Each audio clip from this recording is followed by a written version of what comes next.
اللہ والے کے پاس چلتے ہیں، ایک آدمی اللہ والے کے پاس چلتا ہے، ظاہر علمی طور پر وہ سمجھتا ہے کہ اللہ والا ہی ہے، لیکن وہ دیکھ کر بھی سمجھ کر بھی دل میں یقین نہیں کرتا۔ نبی صلی اللہ علیہ وسلم کے پاس ابو جہل آیا کہ اگر یہ تقریر کا کلمہ پڑھ لیں میں مان جاؤں، تقریر میں کلمہ پڑھ لیں لیکن وہ نہیں مانا، تو یہ کون سا عجاب ہے یا کیا وجہ ہے کہ وہ دیکھ کر بھی یقین نہیں؟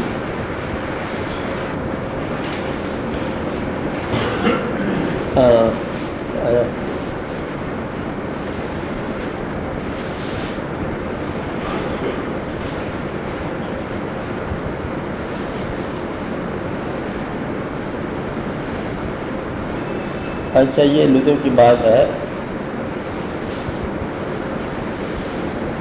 کہ ماننا اور نہ ماننا یہ دو چیزیں چلی آ رہی ہیں شروع سے ہی۔ خالق نے تخلیق کے حسن میں یہ شعبہ پیدا فرمایا خود ہی کہ ایک ہوتا ہے نا کہ شیطان نے گمراہ کر دیا، آدمی کچھ مانتے ہیں کچھ آدمی نہیں مانتا، کہ دیکھنے کے باوجود بھی تسلیم نہیں ہوتی۔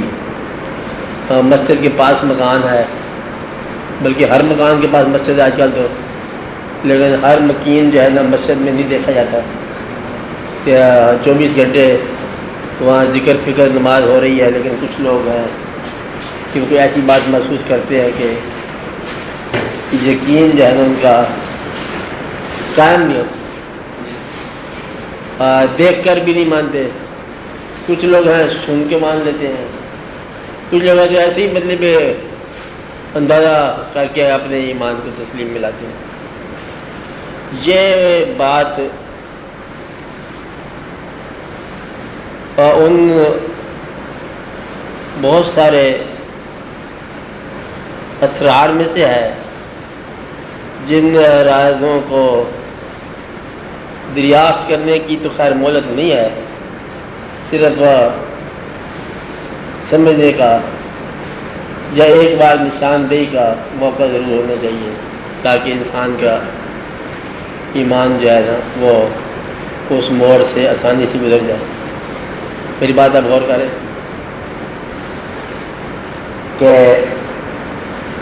تسلیم اور انکار یہ ازل سے چلا آ رہا ہے، اور اللہ تعالیٰ نے یہ حسن جو ہے نا ایک سر تخلیق کے طور پر پیدا فرمایا، تخلیق کا راز کے طور پر، اور راز یہ ہے کہ تخلیق کے پہلے دن سے ہی انکاری کھڑا کر دیا اللہ نے۔ اچھا، اب اپنے حکم کے سامنے اپنی مخلوق میں سے ایک مخلوق کو مرتبے کے بعد مرتبہ تسلیم ہی کرتا، اس کو انکاری مقام پر کھڑا کیا گیا، جب وہ کھڑا ہو گیا، یہ ہے تخلیق کا حسن اور ایمان اور کفر کے درمیان ایک راز پردہ، کہ شیطان کو تو گمراہ کرنے والا کون نہیں نا، انسان کو تو شیطان گمراہ کرتا ہے، تو شیطان سے پہلے شیطان کو نہیں، اسے وسوسہ کہاں سے آ سکتا ہے، اسے کفر کا یا انکار کا تو کہاں چارہ ہے یا اشارہ ہے، کیونکہ وہ اس سے پہلے تو انکار کا موقع کوئی نہیں ہے۔ تو پہلا انکار جو ہے یہ تخلیق کا راز ہے، خالق نے پیدا فرمایا، ایک راز کے طور پر یہ چیز چلتی آ رہی۔ باقی کے جو ہے نا اس کے نتیجے ہو سکتے ہیں، اس کے ذریعے ہو سکتے ہیں، شیطان کی گمراہی میں آ کے انسان انکار کر سکتا ہے، لیکن یہ بھی ضروری نہیں کہ کوئی گمراہ کرے۔ عین ممکن ہے کہ وہ پیدائشی طور پر سرشت باغیانہ لے کے آئے، اور یہ بھی ممکن ہے کہ پیدائشی طور پر وہ تسلیم لے کے پیدا ہو، تو گویا کہ تسلیم اور انکار یہ پیدائشی ہو سکتا ہے، ماحولیاتی ہو سکتا ہے، واقعاتی ہو سکتا ہے، اپنے ذہن کا عمل ہو سکتا ہے، یا اپنی ضرورت کا نتیجہ ہو سکتا ہے۔ ضرورت والا مشکل بات ہے کہ ضرورت جو ہے نا، اب بات سمجھ رہے ہیں میری؟ انکار کب پیدا ہوتا ہے؟ انکار سے پہلے ضرورت پیدا ہوتی ہے۔ ضرورتیں جب پیدا ہو جائیں اور پیدا ہونے والی ضرورت کو تم ضرورت سمجھ لو کہ ضرورت ہے، آپ سمجھو کہ آپ کے یقین میں یا یہ اضافہ کرے گی ضرورت یا نقصان پہنچائے گی۔ ضرورت جب والہانہ ہو جائے، مطلب بیماری سے نکلنا ضرورت ہے نا، اگر تم وہ بیماری سے نہ نکالے تو آدمی کمزور ہو ایمان سے نکل جائے گا۔ نہیں بات سمجھ آتی نا آپ کو؟ اگر انسان کی فطرت ذرا کمزور ہو اور وہ بیمار ہو، خدا نہ کرے، کمزور دل کا یہ کمزور یقین کا آدمی ذرا بیمار ہو جائے اور اس نے دعا بھی کی، بیماری سے نکلا بھی نہیں، تو پھر عین ممکن ہے کہ وہ ایمان سے نکل جائے۔ اس لیے کمزور اعتماد والوں کو یہ بڑی نصیحت کی بات ہے کہ وہ دعاؤں کی منظوری پر اصرار نہ کریں، کیونکہ عین ممکن ہے کہ وہ منظوری نہ کرے، اور کہیں ایسا نہ ہو کہ اعتماد سے انسان نکل جائے۔ تو میں یہ بتا رہا ہوں کہ انکار اور تسلیم یہ ازلی تقسیم ہے۔ کچھ جس طرح عشق اور مطلب پرستی یہ ازلی ہے، کچھ لوگ پیدائشی طور پر سوزے دل پروانہ مگس را نہ دہن، یہ ازلی بات ہے کہ پروانے کا مزاج اور ہے، مغز کا مزاج اور ہے، دونوں کی پروڈکشن اور ہے، دونوں کے طرز حیات اور ہے، گلاب اور چیز ہے، کانٹا اور چیز ہے، پرندہ اور چیز ہے، مچھلی اور چیز ہے، فطرتیں اور سرشتے الگ الگ ہیں۔ اسی طرح تسلیم والوں کی سرشت تسلیم ہے اور انکار والوں کے سرشت انکار ہے۔ اب سزا کیوں ہے جبکہ سرشت ہے؟ یہ سوال پیدا ہوتا ہے۔ یہ سوال یوں نہیں پیدا ہوتا کہ یہ اس کا سوال ہی نہیں ہے جس کے ہاں انکار ہے، اور جس کے ہاں تسلیم ہے اس کا یہ سوال بن نہیں سکتا۔ نہیں بات سمجھ رہی؟ اس سوال میں غور کرو کہ جس میں انکار ہے پیدائشی، اس کو سزا کیوں ہے؟ یہ کون پوچھے گا سوال؟ یہ کبھی نہیں پوچھے گا۔ مومن یہ سوال پوچھ نہیں سکتا کیونکہ تجھ میں تو انکار نہیں رکھا اس نے، تیرا تو گلا نہیں ہونا چاہیے، تیرے اندر تو اس نے ایمان رکھا ہے، لہذا تو یہ سوال نہ کر۔ جس میں اس نے انکار رکھا ہے اس کا یہ سوال نہیں ہے کیونکہ وہ مانتا نہیں اس کو۔ یہ سوال کن کا ہے؟ جن میں کبھی ایمان ہے کبھی کفر ہے، کبھی ایمان ہے کبھی کفر ہے، ان لوگوں کا سوال ہے، اور اسی مقام پر منافق کھڑا ہو جاتا ہے۔ اس مقام سے بچنا چاہیے کہ یہ کیوں نہ انہیں نکالنا چاہیے، کیوں کو اللہ تعالیٰ نے اس مقام پر یہ راز رکھا ہے۔ اللہ تعالیٰ کے راز میں سے یہ بڑا راز ہے کہ تسلیم کیوں ہے اور انکار کیوں ہے۔ اب آپ دیکھو اللہ کے راز کی بات وہ تو اللہ ہی جانے، اللہ کی باتیں تو اللہ ہی جانے، لیکن ایک بات آپ یہ دیکھو کہ اللہ تعالیٰ کا جلوہ یا اس کا تقرب، یہ بات سمجھ آ رہی ہے؟ مشکل بات ہے کہ آسان ہے۔ اس کا تقرب، اس کا جلوہ، اس کا قرب، اس کا اپنی فہم کے مطابق ادراک۔ آپ یہ جانتے ہو کہ جانوروں کے لیے نہیں ہے اس کا ادراک، درندوں کے لیے نہیں ہے، پرندوں کے لیے نہیں ہے، جمادات کے لیے نہیں ہے، نباتات کے لیے نہیں ہے، حیوانات کے لیے نہیں ہے، اشرف مخلوقات کے لیے ہو سکتا ہے۔ پہلی بات یہ ہے کہ اللہ تعالیٰ کے تقرب کا احساس یا واردات یا جلوہ یہ اگر ممکن ہے تو انسان کے لیے ہے، ورنہ دوسری مخلوق کے لیے یہ نہیں ہے۔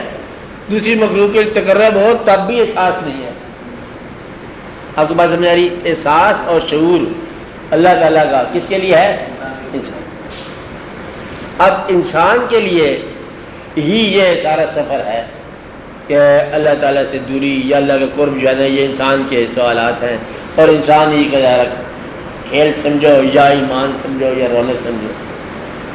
اب اللہ تعالیٰ نے انسان کو، اگر تو انسان کے حال پہ چھوڑ دیا ہوتا تو پھر تو بڑی آسان بات تھی، ہم کسی نہ کسی کنکریٹ اللہ کو دریافت کر چکے ہوتے، اس کی ڈائمینشنز بتا چکے ہوتے، اور اس کا کوئی نہ کوئی مطلب میتھمیٹیکل فارمولا نکل آتا کہ یہ اللہ ہے، اس مکان کا نام اللہ ہے، یا اس بات کا نام اللہ ہے، یا اس شہر کا نام اللہ ہے، یہ۔ لیکن ہم نے ایسا نہیں کیا، ہم نے اللہ تعالیٰ کو اللہ تعالیٰ کے بتائے ہوئی باتوں کے ذریعے مانا ہے۔ تو گویا کہ اس کائنات میں اللہ تعالیٰ نے اپنی مداخلت فرمائی ہے، اپنے بارے میں خود بیانات فرمائے ہیں، اور ان بیانات کے اندر اتنا ورائٹی ہے کہ تضاد بھی ہے، اور یہاں انسان آگے کنفیوز ہوتا ہے، ماننے والا بھی کنفیوز ہوتا ہے۔ مثلا کہتے ہیں یہ اب یہ مشکل فکر ہے، اس کو سن کے بھول جانا، اس کی ذمہ داری جو ہے نا فتوے کی نہیں ہے ہماری، بیچا کہ کہتے یہ ہیں، ابھی کہتے ہیں کہ اپنے محبوب سے محبت کے دعوے کے بعد محبوب کی طرف تکلیف اور موت کو بھیجنا، یہ اللہ ہی کا کام ہو سکتا ہے، اور کوئی نہیں کر سکتا۔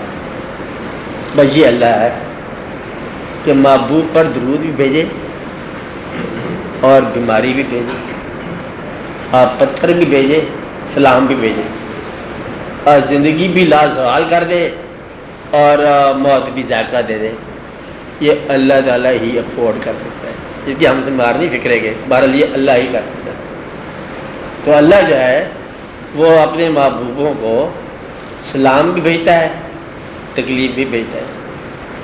اب یہاں آ کے ذہن کسی باہوش انسان کا ذہن سرپٹا جاتا ہے، جو باہوش یا بیوقوف ہوتے ہیں نا، باہوش کہتا ہوں، سرپٹا جاتا ہے کہ یہ کیا ہے کہ اللہ کے محبوب صلی اللہ علیہ وسلم ہیں، اللہ کے حبیب ہیں، اللہ کے درویش ہیں، ان پر تکلیف آ گئی ہے۔ اب تکلیف بھی ایسی کہ ہر طرح کی تکلیف، مثلا بیماری کی تکلیف بھی پیغمبروں کے گھر دیکھا آپ نے، صبر ایوب میں دیکھا آپ نے، بیماری بھی انتہا کی، آپ غم بھی دیکھا بیٹوں کا اور والدین کا بھی، پیغمبروں کو رہا، بھائیوں کی جدائی کا بھی غم دیکھا آپ نے، بیٹے کی جدائی کا غم بھی دیکھا، الزام بھی دیکھا کہ پیغمبر پر آیا، نبوت جو ہے معصومیت کا نام ہے، معصومیت پر بھی الزام ہوا، اور الزام جو ہے وہ بظاہر دنیاوی فارمولے میں کنفرم بھی ہو گیا، سزا ہو گیا، لیکن معصومیت رہی۔ اچھا، اور پیغمبروں کی موجودگی میں جنگ جو ہے وہ فتح کے علاوہ بھی گزری، شکست کا نام بھی ہوا۔ اب شکست اللہ کے سپاہی اور شکست کا کیا سوال ہے؟ مقصد یہ ہے کہ یہ سارے واقعات آپ نے دیکھے ہیں جو دنیاوی طور پر کہ پیغمبر ہیں، اللہ کے نام کی جنگ لڑ رہے ہیں، اور اس سپاہیوں کے پاس جو اس فوج کے بعد کھانے کو آٹا نہیں ہے۔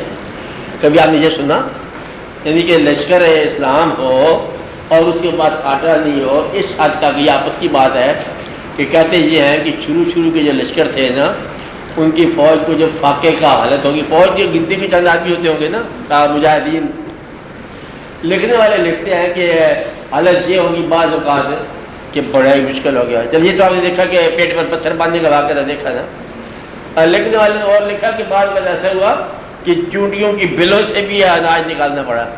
اللہ حاضل کے حاصل میرے والے حالات کا زمانہ ایسا بھی گزرا ہے کہ لشکر اسلام کے اوپر کہ گھر کا سامان بھی بک گیا، مجاہدین کے پاس سامان نہیں ہے، کھانے کا انتظام نہیں ہے، اور پیسے نہیں ہیں، اللہ عدل کے واقعات نہیں ہیں، اور اللہ کے جنگ لڑ رہے ہیں۔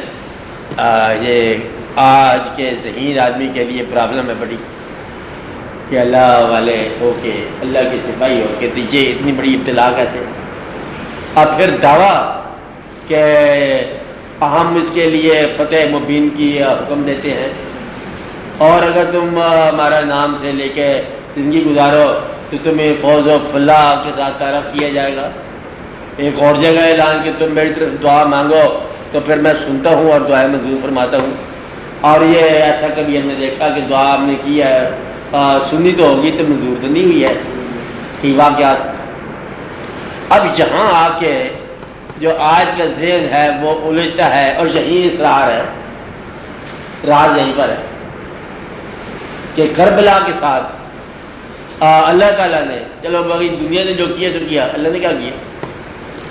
مالک تو آپ ہے۔ مقصد یہ ہے کہ محبوبوں کے ساتھ اللہ کی طرف سے کوئی مدد ان کے حق میں ایسی آئی نہیں ہے کہ اچانک ہی آ گئی ہوتی، دست حق باطل شکن، ضرب ید اللہ اور مشکل کشائی، اور یہ حضرت کے واقعات جتنے بھی ہیں، تلوار ذوالفقار، یہ سارے واقعات ہونے چاہیے نظر میں۔ جہاں پھر ایک اسرار ہے جو آج کے ذہن کو ڈسٹرب کر سکتا ہے، یہ کیا راز ہے؟ اب یہی اس کا جلوہ ہے جہاں اسرار ہے۔ میں کیا کہہ رہا ہوں کہ جہاں الجھن ہے وہی جلوہ ہے۔ حضرت یوسف علیہ السلام کو جلوہ حق جیل میں ملے گا، آپ کے لیے الجھن ہے جیل ان کی، اور ان کے لیے مقام میں جلوہ ہے۔ تو حضرت یوسف علیہ السلام کو جیل کے اندر اللہ تعالیٰ کے تقرب اور جلوے کے ساتھ آشنائی ہونی ہے، اس لیے وہ ابتلا نہیں ہے، آپ کے ذہن کو بلا وجہ پریشانی ہے۔ حضرت ایوب علیہ السلام کو جسم کی اس بیماری کے دوران عین راحت جان محسوس ہو رہی ہے، آپ بلا وجہ پریشان ہو رہے ہیں۔ مقصد یہ ہے کہ اللہ کریم نے جس آدمی کو ابتلا کے سفر سے گزارا وہ ابتلا نہیں ہے، وہ راز ہے۔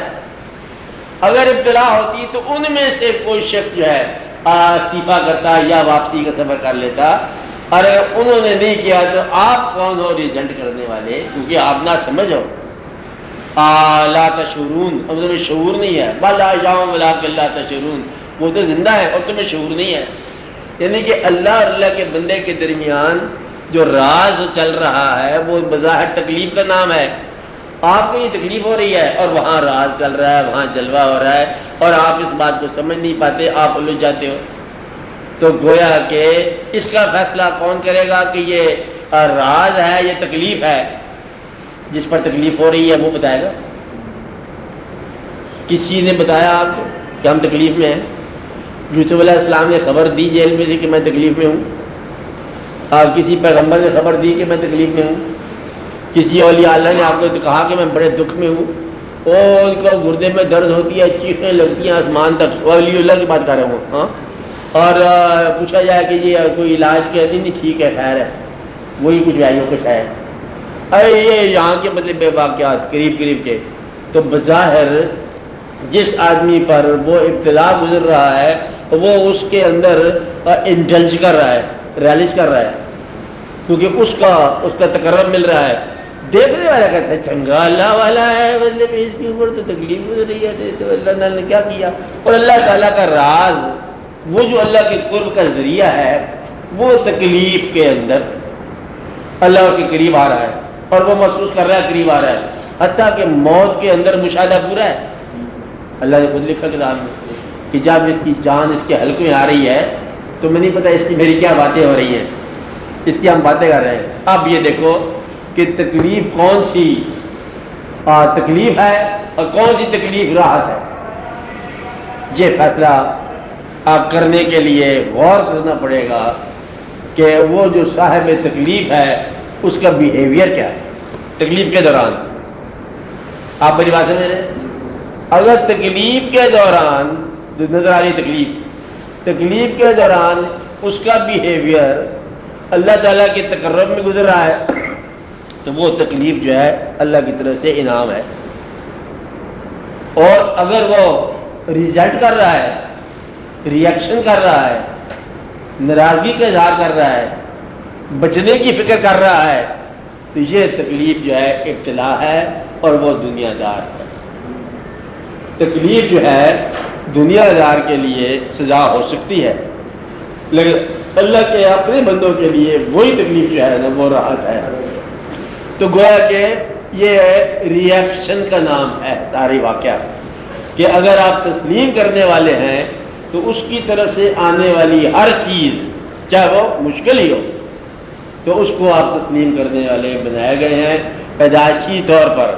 اب جس طرح انہوں نے کہا کہ جب لوگوں کو آزمایا جاتا ہے اور تکلیف سے، دکھ سے، تکلیف سے اور موت سے گزارا جاتا ہے، تو جو اللہ تعالیٰ کے قریب ہیں وہ کہتے ہیں کہ انا للہ و انا الیہ راجعون، ہم اللہ کی طرف سے ہیں، اس کی طرف واپس لوٹا دیے جائیں گے، وہ جیسے جیسے بھیج رہا ہے ہم اس کو بدلے دیکھ رہے ہیں، یہ سارا اس کا کام ہے، ہمیں ہر حال جو ہے ہم اس میں رضامند ہیں۔ اور دوسرا آدمی جو ہے وہ ری ایکشن کرتا جا رہا ہے قدم قدم پر، کہتے یہ ہیں کہ جس چھوٹی موت برداشت نہیں کر سکتا وہ پوری موت کیسے برداشت کرے گا، بڑی تکلیف میں ہوگا۔ چھوٹی موت پتہ کیا ہوتی، ٹوٹ گیا انگلی کا جوڑ، ابھی گردن کا جوڑ نہیں ٹوٹا، انگلی کا چھوٹا سا جوڑ ٹوٹ گیا، اب وہ گھبرا گیا، یعنی کہ موت کے آمد سے پہلے چھوٹا سا ذائقہ اس کو چکھایا گیا موت کا اور وہ گھبرا گیا، پریشان ہو گیا، یہ پوری موت نہیں چکھ پائے گا۔ اور جو تسلیم والے ہیں وہ موت کے مکمل عمل کے تک شانتی اور سکون میں ہیں، اور وہ قالوا انا للہ و انا الیہ راجعون، آخری دم تک تسلیم میں رہتے ہیں، آخری دم تک سجدے میں رہتے ہیں۔ ان لوگوں کے لیے وہ ابتلا جو ہے یہ بلندی کا ذریعہ ہے اور اللہ تعالیٰ کے جلوے کا ذریعہ ہے اور اس کے تقرب کا ذریعہ ہے۔ اس لیے اللہ تعالیٰ نے اپنے بندوں سے دو طرح سے تقرب کا راہ دکھائی ہے، ایک انعامات فضل، کہ تم غریبی میں دیکھا پھر تمہیں کشادگی عطا کر دی، ایک تو یہ ہے کہ اللہ تعالیٰ کے انعام پھیلتے گئے، بڑھتے گئے، واقعات ہوتے گئے، کشادگی آتی گئی۔ ایک راہ تو یہ ہے اللہ تعالیٰ کے تقرب کا، اور ایک راہ یہ ہے کہ تم گھبرانے والے تھے اور تمہیں ہم نے مستقل مزاج بنایا، حتیٰ کہ تم نے اپنے ہاتھ سے ہمیں ہر چیز جو ہے اب امن و امان واپس لوٹا دی، اتنی بڑی ہمت والا بنایا۔ یہ اللہ تعالیٰ کے خاص مطلب مہربانی میں سے ایک مہربانی ہے کہ اس کے بندے اس کے عمل کو اپنی زندگی میں اتنا آسان بناتے ہیں کہ اپنا دخل اس میں دیتے ہی نہیں۔ تو یہ اللہ تعالیٰ کا راز یوں دریافت کرتے ہیں، اللہ کے جلوہ یوں دریافت کرتے ہیں کہ اللہ عمل کر رہا ہے، بظاہر دیکھنے والے کو ظلم نظر آ رہا ہے لیکن جس پر ہو رہا ہے اس کو احسان نظر آ رہا ہے۔ تو یہ ہے مزاج اللہ تعالیٰ نے رکھا ہوا۔ تو آپ بلا وجہ پریشان ہوتے ہو کہ جب اللہ تعالیٰ اپنے بندے پر مہربانی کی زیادہ راحت کھولتا ہے تو اس پر بظاہر ابتلا آتی ہے، اور وہ ابتلا نہیں ہوتی ہے، وہ اس کے تقرر کی بات ہوتی ہے۔ قریب کرنے کا ایک طریقہ یہ بھی ہے، ایک ہے احسان کے ساتھ قریب کرنا اور ایک ہے ابتلا کے ساتھ۔ ابتلا کے ساتھ قریب کرتا ہے اپنے اولیاء کو، اپنے ولیوں کو، اپنے بزرگوں کو، کامن مین کو قریب کرتا ہے، کھلا کے آپ کو مطلب فضل کر دیا، کھلا دیا، چل جا، مطلب تیرا راستہ ٹھیک ہو گیا۔ اور جب اللہ کی راہ پر چلنے والے ہوں، طالبین حق جو ہوں، انہیں ابتلا کے ذریعے سفر کرایا جاتا ہے۔ تو ابتلا کا سفر جو ہے یہ راہ حق میں بڑے دور کے مسافروں کا ہے اور بڑے قوی مسافروں کا ہے، بڑے شاہ سواروں کا ہے، اور جو کامن آدمی ہیں ان کے لیے وہی ہے، بولے چلو کھاؤ پیو سفر، کلو مشربو ولا تسرفو، اسراف نہ کرو، اللہ کا شکر ادا کرو، زندگی بچ گئی ہے مہربانی کرو۔ کہتا مریض بچ گیا شکر کرو، کہتے جا بھی بچ گیا 10 سال بعد پھر مر جائے گا۔ تو مر تو اس نے جانا ہے، اس سے پہلے کسی مقصد کے ساتھ وہ غروب ہو اس کا سورج، وہ بلا مقصد ہی مر جائے گا، کیونکہ وہ آج جو بچ گیا وہ کل نہیں بچے گا، اس لیے کل وہ کہتے ہیں ڈاکٹر بھی نہیں بچے گا جس نے اس کو بچایا مریض کو۔ یہ سارے واقعات ہیں، کھیل تو ختم ہو ہی جانا ہے آخر۔ اس لیے اللہ تعالیٰ کا راز کیا ہے کہ وہ اپنے بندے کو اپنا جلوہ دکھائے تو پھر تکلیف نہیں ہے۔ اس لیے ایک کہانی بیان کرتے ہیں کہ لوگ کہ وہ اللہ تعالیٰ کا دیدار کرتا ہے، کہ کیسے ہو سکتا ہے انسان دیدار کرے، ناممکن ہے۔ کہتا ہم نے اس کو دیکھا ہے۔ تم نے کیسے دیکھا ہے؟ کہتا ہم نے دیکھا تھا کہ اس آدمی کو سر بھی الگ تھا، دھڑ بھی الگ تھا اور جسم بھی الگ تھا، ایسا۔ تو کچھ دیر کے بعد پھر وہ ٹھیک ہو گیا، یعنی کہ اس کو الگ الگ ایسے دیکھا۔ فقراء کو بیان کرتے رہتے ہیں کہ ایک آدمی ہے وہ شام کو جسم کے حصے اپنے الگ الگ کر دیتے ہیں، نہیں بات سمجھے؟ کہانی کے طور پر ہوتا ہے. کچھ لوگ ایسے ہوتے ہیں کہ زندگی میں ہی اپنے آزاد جو ہے نا انہیں الگ الگ کرنے پر قدرت رکھتے ہیں. سنا سنائی ہوئی ہے بات, ایسا ہو سکتا ہے. مثلا ایک آدمی ایسا کہتے ہیں کہ دو درویش ہیں ایک دوسرے کو تلاش کرنے کے لیے نکلے. دیکھا میں چھپتا ہوں تم تلاش کرو, دیکھا میں چھپتا ہوں تم تلاش کرو. ایک چھپ گیا, وہ کہیں دور جا کے مطلب بیچ میں جا کے چھپا, اسے ڈھونڈ لایا. اس نے کہا میں چھپتا ہوں تم تلاش کرو. چھپ گیا, نہیں ملا اس کو. اس نے بڑا آواز دی کہ آواز میں ہار گیا. اسے پوچھا تو چھپا کیسے ہے؟ میں تو بیچ میں گیا, میں دوزخ میں بھی گیا, میں فلاں جگہ بھی گیا, زمین میں گیا, آسمان میں گیا, نہیں ملا. انہوں نے کہا تم میں ڈھونڈ نہیں سکتا, میں ایسی جگہ چھپا تھا. میں کہاں چھپا تھا؟ میں سارے اسرار دیکھ آیا. کہتا ہے بڑی آسان سی بات ہے, میں نے اپنے جسم کا مٹی کا ایسا مٹی میں ملا دیا, آگ کا ایسا آگ میں ملا دیا, پانی کا پانی میں ملا دیا, ہوا کا ہوا میں ملا دیا. تم مجھے کیسے ڈھونڈ سکتا ہے؟ یہ ایک طریقہ ہے چھپنے کا کہ مٹی مٹی میں مل جائے, آگ آگ میں مل جائے, پانی پانی میں مل جائے. تو یہ اس نے مطلب یہ بات کر دی. اس لیے وہ لوگ ہوتے ہیں بہت جلوے کو قریب سے دیکھتے ہیں, وہ پھر اپنے اعضاء اپنے عناصر جو ہے نا الگ الگ کر لیتے ہیں. کبھی مٹی ہو کے دیدار کر لیتے ہیں, کبھی آگ ہو کے دیدار کر لیتے ہیں, کبھی ہوا بن کے کر لیتے ہیں. مطلب یہ ان کو قدرت ہوتی ہے. چلو قدرت کا امکان آپ کر لو, یہ نہیں کہتے ہر ایک کو ہوتی ہے, لیکن ایسا امکان ہو سکتا ہے. جہاں نہیں ممکن وہاں اس کے لیے ممکن ہوتا ہے. تو فقیر کے لیے جن راہوں پر ممکنات نہیں ہیں وہی ممکنات کا راستہ ہے. تو ناممکنات کا راستہ ہی ممکنات کا راستہ ہے اس کے لیے. تو اللہ تعالیٰ نے اپنے خاص فضل سے یہ ماننے والی فطرت بنائی ہے اور انکاری فطرت بنائی ہے. یہ ازل سے تا امروز چلا آ رہا ہے, ماننے والے اور انکار کرنے والے. چراغ مصطفی اشرار بولا بھی شروع سے چلا آ رہا ہے. یعنی کہ اللہ تعالیٰ نے پہلے اپنے ساتھ رکھا ہے کہ ماننے والے اور انکاری اپنے ساتھ کھڑا کیا. پھر جب بھی اللہ کا ذکر شروع ہوا یا اللہ کی بات یا اس کی بات شروع ہوئی ہے, ایک انکاری ساتھ کھڑا ہوا ضرور. ہر دور میں ایسا ہوا, ہر دور میں. موسیٰ علیہ السلام ہوا, فرعون ساتھ کھڑا ہوا. مقصد ہے کہ ہر دور کے ساتھ ایسا ہوا, ہر دور کے ساتھ ہوا. سامری کسی بزرگ کے ساتھ ہوا ہوگا, ایک واقعہ ہو گیا, ایک اور واقعہ ہو گیا. اسی طرح مطلب بولا بھی ایک واقعہ ہو گیا. یہ ساتھ ساتھ واقعہ چلتا ہے. یہ گویا کہ وہ شیطان یا ابلیس والا واقعہ ہر دور میں ریپیٹ ہوتا رہتا ہے. اس لیول کا نہیں, اس کے سائے میں. یعنی کہ تبھی آپ کو کوئی عرفان حق ہوگا نا کہ اس جیسا وہ کھیل ہو جائے. تو اس جیسا کھیل جو ہے نا یہ ہوتا رہتا ہے. تب جا کے انسان کو بات سمجھے کہ وہ بات ہوتی کیا تھی, وہ واقعہ ہوگا کس طرح. تو یہ ساری چونکہ انسان کے عرفان کی بات ہے, لہذا انسان پر یہ پردے کھلتے ہیں اور اس کو یہ جلوے کے راستے ملتے ہیں. تو ابتلا کے اندر اگر مقام شکر محفوظ ہو جائے تو سمجھو کہ ابتلا احسان ہے, ورنہ یہ سزا. بس اس سے بچنا چاہیے کہ تکلیف جو ہے یہ آپ کے بدعمالی کی سزا ہے. اگر تکلیف کے اندر تمہارے اندر تسلیم نہیں ہے, اگر تکلیف میں تسلیم نہیں ہے, گلہ پیدا ہو گیا, اگر دعا منظور نہ ہو اور اللہ سے محبت کم ہو جائے تو سمجھو کہ تم اللہ کے قریب نہیں. اور قریب وہ ہے جو دعا منظور ہو یا نہ ہو ہم ہر حال میں راضی ہیں. تو جو رہنا ہے ہر حال میں راضی, تو پھر یہ بات ہے یہاں آگے جھوٹا اور سچے کے فرق نکل آتا ہے. ورنہ فقیر تو سارے فقراء کے پاس آتے ہیں نا, کہ سارے ملے رہتے ہیں کہ جب اللہ والے جو بھی ہو اللہ والے چل پڑے. کہتا اب طوفان آنے والا ہے, کچھ چھوٹے اللہ والے گھر چلے گئے, طوفان آنے والا ہے. اب کچھ جو بیچارے سچے تھے آگے چلے گئے. کہتا اب ایک اور طوفان آنے والا ہے, کسی کی ٹانگ کٹ گئی, کسی کے سار کٹ گیا. کہ تیار ہے, کہ تیار ہے, چلتے جاؤ چلتے جاؤ. اور جو آخر ہے نا صادق لوگ رہ گئے. تو یہ کہانی اس طرح بنائی ہے لوگوں نے کہ کسی نے کہا کہ پرندوں کی دنیا میں کہانی آپ نے پڑھی ہوگی کہ پرندوں کو آواز آئی کہ تمہارا جو ہے گرو پرندہ, جو تمہارا پیر پرندہ ہے وہ اس پہاڑ کی چوٹی پر رہتا ہے اور اس کو جا کے ملو. اور پوچھو اس کا نام کیا ہے, کہ اس کا نام ہے سیمور. سیمور پہاڑ کی چوٹی پر رہتا ہے, وہ تمہارا استاد ہے, تمہارا گرو ہے, تم اس کو ملو.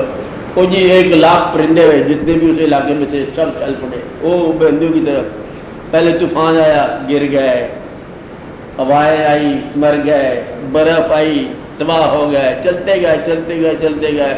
کوئی آہستہ آہستہ کسی کے پر ٹوٹے, کسی کچھ ہو گیا, کسی کے بچوں کی بیماری کی خبر آئی ہے, وہ پھر واپس کرتے چلتے چلتے کچھ پہاڑ پر پہنچے پرندے. چوٹی پر دیکھا تو کوئی تھا نہیں وہاں پر. ان کا آواز دینے والے نے غلط آواز دی ہے. تو ادھر دیکھا کوئی گرو نہیں ہے، کوئی آپ ہی تھے وہ. انہیں پوچھا گیا آواز والے کو، پھر دعا کی کہ یہ حال ہے. آواز کدھر سے آئی تھی؟ آواز پھر آئی ہے. کہتے تمہارا ادھر ہی ہے گرو، اس کا نام سی مرغ ہے. کدھر ہے؟ کہتے تم گنو کتنے پرندے ہو؟ انہوں نے گنا 30 پرندے تھے. یہ 30 پرندے کو سی مرغ بولتے ہیں. سی کا معنی 30 ہے. وہ جو ان مشکلات سے گزر کے جائے اس کا گرو وہی ہے. گرو وہ تمہارے ساتھ تھا جس نے تمہیں عشق کا سفر طے کرایا. گرو کوئی آگے کسی چیز کا نام نہیں ہے، گرو اس عشق کا نام ہے جو تمہیں سفر طے کراتا ہے. اگر یقین کا سفر طے ہوتا جائے تو یہی گرو ہے، اور اگر یقین نہ ہو تو گرو کسی انسان کا نام نہیں ہے. کہ یقین نہ ہو اور مطلب پیر صاحب تم دعا کرو، پیر صاحب کیا دعا کرے؟ تیرے اندر یقین نہ ہو تو وہ دعا کیا ہونی ہے؟ یقین. اور پیر صاحب سے کہا تم دعا کرو، اور وہ دوبارہ گیا. انہوں نے کہا ہاں میں نے دعا کی تھی. آواز آیا کہ یہ بندہ تو مجھے مانتا نہیں ہے، تو دعا کس کی کر رہا ہے؟ کیونکہ کیوں نہیں، میں تو مانتا ہوں. وہ کہتا ہے یہ تو مانتا ہے کہ میں انعام دوں تو میرا شکر ادا کرتا ہے، میں تکلیف دوں تو یہ گلہ کرتا ہے. تو ماننے والا کون ہے؟ جو تکلیف کو بھی مانے، راحت کو بھی مانے. اور تھوڑی سی تکلیف آ گئی، ڈنڈ پڑ گیا تو چیخے مارنے لگے. اس لیے اللہ تعالیٰ کے سفر میں اگر تم نے اللہ کا سفر کرنا ہے تو گلے کا سفر نہیں ہونا چاہیے. اگر گلہ کرنا ہے تو میں یہ کہتا ہوں اللہ کا سفر نہیں ہونا چاہیے. کہ چپ چاپ کر کے ڈاکٹر کا سفر کرو، دنیاوی کسی امیر آدمی کو دوست بناؤ، کوئی تکلیف ہو اس سے کوئی پیسے پوسے کا سوال کرو تو اللہ کا مطلب واقعات درست ہو جائیں. اللہ تعالیٰ کا سفر جو ہے اللہ قریب کرے گا تو تب بھی تکلیف دے گا، اور دور رکھے گا تب بھی تکلیف دے گا. اللہ کا انپریڈکٹیبل اللہ ہے نا. اچھا ہے تو مطلب کیا کر دے، کبھی وہ پیسے دیتا ہے اور کبھی مانگنے آ جاتا ہے. خالق کونین ہے، کہاں مطلب ہے، کبھی زندگی دے جاتا ہے، تھوڑی دیر کے بعد کہتا ہے واپس دے دو زندگی. کبھی بچہ ہی تھا پیدا ہوا، کہتا ابھی تو پیدا ہوا ہے، کہتا پیدا ہوا ہے، کہتا واپس چاہیے. بھائی اتنی تکلیف کیا کرنی تھی؟ بھیا اس کے کام ہے کہ عین اس وقت میں جب کہ اس چیز کی بہت ضرورت ہوگی وہ جو ہے لے جائے گا. جب سورج کی بہت روشنی کی ضرورت ہے وہ کہتے ہیں چھپنے کا وقت آ گیا. اب اس کی مرضی ہے کہ زندگی جو ہے کچھ ایسے لوگ ہیں بچوں کو تکمیل نہیں دیکھتے. کچھ لوگ بچوں کی تکمیل دیکھتے ہیں کہ یا اللہ مولا دی شادی دیکھ لوں بچوں کی. تو بس مرضی ہے، بچوں کی شادی دکھائے، مرضی ہے نہ دکھائے، اس کی مرضی پہ اس کو چھوڑ دو، کیونکہ اس نے اپنی مرضی کر کے رہنا ہے. اور تم اگر اپنی مرضی کو اس کی مرضی کے تابع کر لو تو پھر سفر بڑا آسان ہو جائے گا. اس لیے یہ بات قدرتی ہے کہ تسلیم اس نے سکھائی ہے اور انکار بھی تخلیق کا حصہ ہے. آپ اپنے آپ کو دریافت کر لو، نقلی بات نہیں چل سکتی. آپ یہ کہو کہ ہم ماننے والے ہیں جبکہ ماننے والے نہ ہوں تو پھر وہ دقت پیدا ہو جائے گی. اس لیے بہتر یہ ہے کہ پہلے اپنے آپ کی شناخت کر لی جائے کہ شناخت کیا ہے. تسلیم کرنے والوں کی اور مقام ہے، تکلیف کرنے والا کبھی بھی گلہ نہیں کرتا، اور تکلیف کرنے والے کو ماننے والے اس کی بہاف پر گلہ کر رہے ہیں. دیکھو یہ امام کے ساتھ کیا ہو گیا، یزید کو مارو، پکڑو اس کو کہاں پر ہے، کہتے یزید کی اولاد کو مارو، کہتے سب جھگڑا یہاں ہوگا. نہ امام کے قافلے میں وہ تھے نہ یزید کے قافلے میں وہ تھے، دونوں گھر بیٹھے ہوئے، بعد میں پیدا ہوئے یہ لوگ، تو دونوں نے تاریخ پڑھ کے جھگڑا شروع کر دی. اور امام کی بات امام کے ساتھ. مطلب یہ ہے کہ یہ واقعہ جو ہے نا یہ چھوٹے ایمان والوں کا جھگڑا ہے آپس میں. بڑے ایمان والے نہیں جھگڑا کرتے، وہ انسان کو انسان کے درمیان جھگڑا نہیں سمجھ رہے، وہ اللہ کے نوازشات کا سفر سمجھتے ہیں کہ اللہ نے اپنے بندوں کو کس حالات سے گزارا ہے اور اللہ نے ان کو کس انعامات سے نوازا ہے. اللہ تعالیٰ کا کام ہے اللہ کے بندوں پر جو واقعات ہیں وہ ایسے تسلیم و رضا کا شعبہ دیکھتے ہیں. تو اللہ والوں نے کبھی، اللہ والے نہ شیعہ ہوتے نہ سنی ہوتے ہیں، وہ اللہ والے ہوتے ہیں. اللہ ہمارا شیعہ ہے، اللہ ہمارا سنی ہے، اور اللہ تو اللہ ہی ہے، بس ظاہری بات ہے. تو اللہ جو ہے نا مسلمان بھی ایسا دیکھو بس اللہ اللہ ہی ہے. تو اللہ تعالیٰ کو ماننے والے بس اللہ کو ماننے والے ہوتے ہیں، اللہ کے کام کو ماننے والے ہوتے ہیں. اور جو صاحبان ہوتے ہیں بصیرت والے وہ جانتے ہیں کہ جس کو ہم تکلیف کر رہے ہیں یہ ان کے لیے تکلیف نہیں تھی، جن کے لیے تکلیف تم کہہ رہے ہیں ان کو تکلیف ہوئی ہوگی. یہ اور مقامات ہے. اللہ کی راہ میں جن لوگوں نے، اللہ کہہ رہا ہے کہ جن لوگوں نے میری راہ میں جان نثار کی ہے آپ انہیں مردہ نہ کہو. ہمیں کہہ رہا ہے مردہ نہ کہو، تو یہ نہیں کہا کہ آپ نے مارو ہی نہ. جن لوگوں نے آپ کی راہ میں جان دی ہے آپ انہیں جان نہ لو. جان اسے لینی ہے. اور وہ کہتا ہے آپ سے کہتا ہے کہ آپ انہیں مردہ نہ کہو بل احیاء ولکن لا تشعرون، وہ زندہ ہے. خبر اللہ دے رہا ہے زندہ ہے، اور ہمیں یہ پتا ہے کہ اللہ نے ان کی جان لے لی ہے، اور اللہ کہتا ہے کہ جان نہیں لی ہے. تو یہ راز دریافت کرو کہ ہم یہ سمجھتے ہیں اللہ نے ان سے جان لے لی، ان کو تکلیف ہو گئی ہے، اور اللہ کہتا ہے کہ ان کی جان ہمارے نہیں لی ہے، یہ زندہ ہیں. تو گویا کہ اس وقت جب وہ ابتلا ہو رہی تھی وہ کسی خفیہ دروازے سے لازوال زندگی میں داخل ہو رہے تھے، حیات جاوداں میں داخل ہو رہے تھے. جس کو تم گلہ کر رہے ہو وہ عین راحت کا مقام ہے. وہ کبھی کبھی کسی کو نصیب ہوتا ہے کہ ابدی زندگی میں داخل ہو جاتا ہے انسان، اسی زندگی کے اندر ابتلا کا پردہ پہن کے، لباس پہن کے داخل ہو گیا. کہاں پر؟ اس زندگی میں جو کبھی موت ملتا شامل نہیں ہوتی. اور اس کے اندر لباس کون سا ہے؟ ابتلا کا. دیکھنے والے ہائے وائے چھایا کرتے رہتے ہیں، اور وہ گیا پار لازوال ہو گیا. تو وہ لازوال ہو گیا، اور دیکھنے والا جو ہے وہ پریشان ہو گیا کہ یہ کیا ہو گیا. دیکھنے والے کو شعور ہی نہیں ہے کہ کہاں چلا گیا. تو اس لیے راحت ہے اس تکلیف میں جس تکلیف کے اندر مالک یہ کہے کہ یہ زندہ ہے، اور جس نے زندگی یا پیدا فرمائی ہے وہ کہتا ہے، اتھارٹی اس کی ہے، سند اس کی ہے کہ بالا لا ولکن لا تشعرون، وہ زندہ ہے تمہیں شعور نہیں ہے. تو یہ وہ زندگی ہے جو یہ کہتا ہے کہ یہ خاص بات ہے. تو اللہ تعالیٰ کے راز کو اللہ تعالیٰ کی طرف سے سمجھنا بڑا ضروری ہے. جہاں ابتلا ہے وہاں جلوہ ہے. اگر یقین ہو تو، یقین نہ ہو تو بس پھر اس سے بڑی کوئی سزا کی بات نہیں. وہ غریب جس کا ایمان کمزور ہو بیچارہ بڑے دکھ میں ہے، دعا کرنی چاہیے کہ اس کا ایمان نہیں رہ سکتا. جس کا ایمان کمزور ہو اور غریب ہو اس کا ایمان تو ختم ہو گیا. اس لیے ایمان قوی ہو تو غریبی جو ہے یہ اللہ کے قریبی ہے، اور اگر ایمان کمزور ہو تو غریبی جو ہے عذاب ہے، پھر یہ کافر ہو جاتا ہے انسان. اس لیے اپنے آپ کو ایمان کو قوی کرو اور اللہ پر بھروسہ رکھو اور یقین کرو. بعض اوقات ابتلا جو ہے تمہیں لازوال راستے کی طرف لے جاتی ہے جہاں ہمیشہ کی زندگی ہے. اس لیے ایمان کو قائم رکھو، کسی زندگی میں وہ دروازہ نکل آتا ہے. تو جتنے لوگ آج تک تاریخ انسان میں آئے ہیں اللہ کی راہ میں جن نے مستقل مزاجی سے ان الذین قالوا ربنا اللہ ثم استقاموا، اور انہوں نے استقامت اختیار کی ہے، ان کو آج تک ان کا نام روشن ہے. انہیں وہ دروازہ عطا ہو گیا جس دروازے سے ہمیشہ کے لیے روشنی ملی ان کو، اور زندگی لازوال مل گئی. آج تک بولے یہ لاہور میں دادا صاحب آپ دیکھو مزار ہے، عرفان بھی کسی کو پتہ نہیں کیا ہے لیکن کچھ نہ کچھ ہے. یہ کچھ نہ کچھ ہے، یہ بڑا کچھ ہے. یعنی قبر ہے لیکن کچھ نہ کچھ ہے تو بڑا ہی کچھ ہے. مزار ہے، پتہ نہیں کیا کچھ ہے لیکن کچھ ہے. خالی مزار تو بادشاہ کا وہاں پر ہے، اکبر اعظم کا، جہانگیر اعظم کا، لیکن وہ تو کچھ بھی نہیں ہے. تو یہاں بڑا کچھ ہے. اس کا مطلب ہے کہ اس نہ کچھ کے اندر بہت کچھ ہے. تو یہ پتہ کرنا چاہیے کہ یہ کیا بات کیا ہے، یہ راز کیا ہے، کہ پتہ چل جاتا ہے کہ یہ جہانگیر کا مقبرہ لاہور کے اندر ہے اور میاں میر صاحب کا مقبرہ لاہور کے اندر ہے. فرق پڑا ہے دونوں کے اندر. قصہ کیا ہے؟ وہاں مطلب مینا کاری زیادہ ہے جہانگیر کے مقبرے میں، یہاں کچھ اور مقام ہے لیکن زیادہ کوئی فرق ہے. فرق کیا ہے؟ جی آپ ٹرائی کرو، اس قصے کو دریافت کر لو گے تو پھر آپ کو بات سمجھ آئے گی کہ قصہ ہے کیا.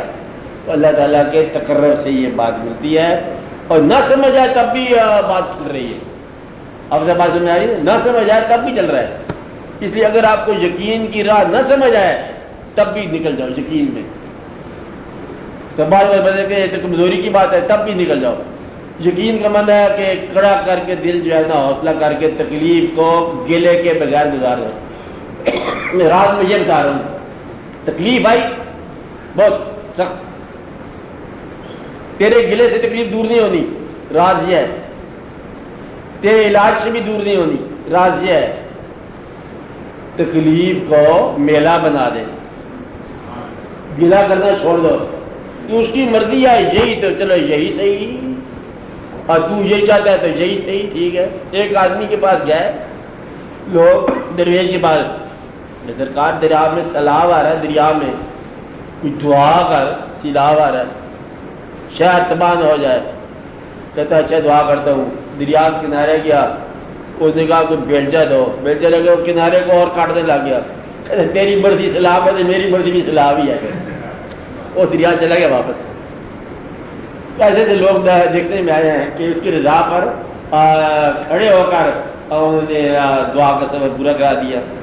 ایک اور تھے بزرگ دلی میں، وہ ہمیشہ اپنے سر پہ دوپٹہ رکھتے تھے، جیسے کچھ لوگ ہوتے ہیں نا مطلب نسوانی کے لباس میں رہتے، انہیں مائی صاحب کہتے تھے وہ مردی سیلی بنے ہوئے، اور لوگ ان کے پاس کیا کہ جی آپ دعا کرو بارش نہیں ہو رہی، مدت ہوگی، اس کے میرے ساتھ لڑائی ہے، اللہ کی جھگڑا ہے، یہ تو بات مانتا نہیں آج کل، نہیں پھر بھی آپ دعا کرو، نہیں اس کے ساتھ میرا آج کل بہت جھگڑا ہے، اگر اعتبار نہیں تو دیکھ لو، ہم دوپٹہ دھو کے دودھ میں خشک کرتے ہیں، انہیں خشک نہیں ہوتے نا، وہ دوپٹہ دھو کے دودھ میں رکھا بارش ہوگی، تو میں کہتا ہوں اس کا میری لڑائی ہے، انہیں میرا کام نہیں کرنا کوئی بھی۔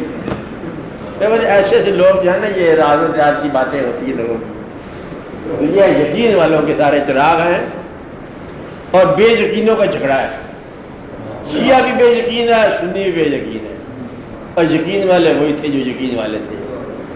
6 لاکھ میں 72 تن تسلیم و رضا والے، وہ امی اللہ صاحب والے ہیں، امی اللہ فتح والے، وہ جو تھے وہ اور تھے، اور یہ جو ہے نا آپ بے یقینی کے جھگڑے ہیں۔ یقین پیدا ہو جائے تو ہر شے آپ کے سامنے کھلی ہوئی موجود ہے، سارا ماضی جو ہے یقین کا ماضی آپ کا ماضی ہے، جیسے گلوریس اسلام، جب گلوریس بات کہتے ہیں یقین کی کہانی ہے، اور جہاں پر بدلے میں ڈپریشن والا اسلام ہے وہ بے یقینی والا اسلام ہے، کہ جی پہلے سال ہی جنگ ہوگی، آپ اندازہ لگا لیں اسلام میں، دوسرے سال خلیفہ پہلا نمبر کیا ہو گیا، چوتھا خلیفہ کیا ہو گیا، تیسرے خلیفہ کیا ہو گیا، کربلا کتنے سال کے بعد ہوگی، اس کے بعد اب بنو میاں کیا ہو گیا، اس کے بعد وہ خلافت دوسری کیا ہوگی، یہ سارا سلسلہ کیا ہو گیا، اور پھر پاکستان میں اسلام کیا ہو گیا، کیا چپڑا۔ یقین کی کیا بات ہے کہ مٹتے مٹتے بھی اور روشن ہوتا جا رہا ہے اسلام، یہ مٹتا نہیں ہے، اس کی کوئی حفاظت کی جا رہی ہے، حفاظت کی جا رہی ہے، چلتے چلتے یہ ہے، اور آج تمہارے پاس آیا ہے، تم میں سے سرخرو کرو، اپنے لوگ سے کرو، مطلب اپنا ایمان اور اپنا ہی شک، افسوس کی بات، ایمان اپنا، کیا تم نے مانا ہے اپنے ایمان کو؟ مانا ہے، شک کیا ہے؟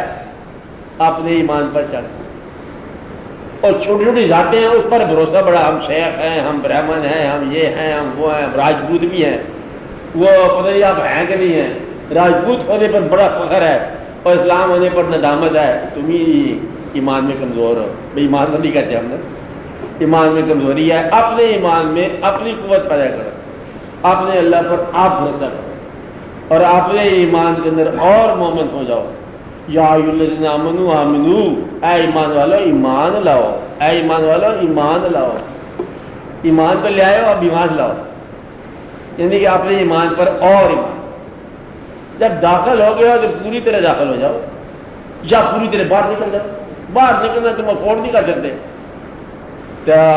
داخل ہونے کی یہ جرات پیدا کرو، داخل ہونے کا مطلب یہ ہے گلہ نکال دو، میں نے پہلے کہا تھا گلہ نکال دو، شکوہ نکال دو، شکایت نکال دو، اپنا پروگرام نکال دو، اور اوپر تبصرہ نکال دو، یا اپنے نصیب کا مقابلہ نکال دو کسی کے ساتھ، وہ تھوڑے آرام میں ہے، ہم بڑے تکلیف میں، ہم دونوں ایک جیسے، قد ہمارا برابر ہے، حد بڑی مختلف ہے، یہ کیا بات ہے؟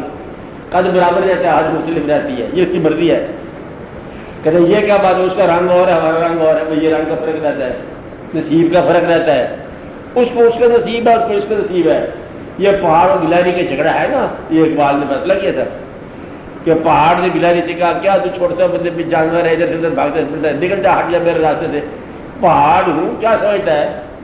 گلہری نے کہا پہاڑ صاحب تو پہاڑ تو ہے اور تو ایک قدم چل نہیں سکتا، میں یہ بھاگا دوڑا جا رہا ہوں، تو کیا چاہے میرے سامنے؟ تو پہاڑ بڑا ضرور ہے لیکن اندر بے حرکت ہے، گلہری چھوٹا حرکت کرے گا، ہر چیز اپنے مقام پر بہتر ہے، جو ذرہ جس جگہ ہے وہیں آفتاب ہے، آپ اپنے آپ کو اپنے حالات کے آئینے میں غور سے دیکھو، تمہارے جیسا کوئی اور نہیں ہے، صرف یہ تو میرے اپنے آپ پہ بھروسہ کرنے کی بات ہے، کہتے جب میں تیری طرح نہیں ہوں تو بھی تو میری طرح نہیں ہے نا، میں تیری طرح بڑا نہیں ہوں تو میری طرح چھوٹا بھی تو نہیں ہے نا، تو میں بھی شرمندہ ہوں تو بھی شرمندہ ہو، کچھ چھوٹا نہیں ہے میری طرح، تو بات اتنی ساری ہے کہ غریب آدمی اپنی غریبی پہ تو شرمندہ ہے، امیر اپنی جگہ پہ شرمندہ ہوگا. اسے پتہ نہیں ہے کہ غریبی میں کیا مزے ہوتے ہیں، کتنے جلوے ہیں اللہ تعالیٰ کے. یہ الگ کہانی ہے. مقابلہ شکوہ نہیں کرنا، شکایت نہیں کرنا، پروگرام نہیں بنانا. مقابلہ نصیب کا نہیں کرنا. دوسروں کے نصیب کو ان کے ہاں چھوڑو، اپنا نصیب آپ لو. اپنے ایمان پر مکمل بھروسہ کرو، پھر آپ دیکھو کہ آپ کو اللہ تعالیٰ کے اسی جگہ پر جہاں آپ بحث کر رہے تھے وہی جلوہ تھا. جلوہ کہاں ہوتا ہے؟ جہاں عام طور پر بحث ہوتے ہیں. تو جلوہ لینے والے امام مالک مقام جلوہ لے گئے، شیعہ سنی دونوں جھگڑا کرتے جا رہے ہیں اور وہ جلوے شروع ہو گئے. اور آپ کیا کر رہے ہو؟ جھگڑا کر رہے ہو. تو تمہارے جھگڑے مطلب میں ختم نہیں ہوئے اور ان کے جلوے جاری ہیں. تو تم دیکھو کیا حصہ کیا ہے، حصہ اور ہے. غور کرو. ہاں بولو اب. ہاں بولو اب بولو. اختلاف کا ذکر یا مرثیت میں کہ آنسو آ جا، یہ جائز ہے آنسو؟ جو آ جائے ٹھیک ہے.